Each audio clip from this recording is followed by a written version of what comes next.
The ocean has been my passion since I was young. I used to dream of being Jacques Cousteau, exploring the seven seas with my team. But in just a few generations, the underwater world has changed dramatically all over the planet. So many places are now void of life.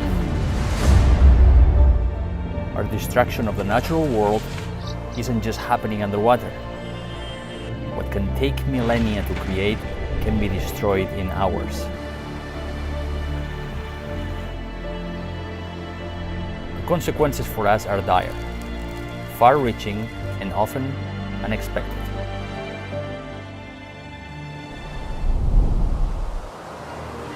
I've spent my entire life studying natural ecosystems in places both pristine and degraded, and have worked for 30 years to help save what's left.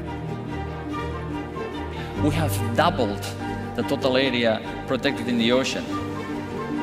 Our life support system depends on all other species and intact natural spaces. Without them, everything falls out of balance. But nature is a sustainable, resilient, and regenerative engine. It's time we get out of the way and let it work for us. Today, the world is at a crossroad. But if we understand the nature of nature, if we change our current trajectory, there is hope.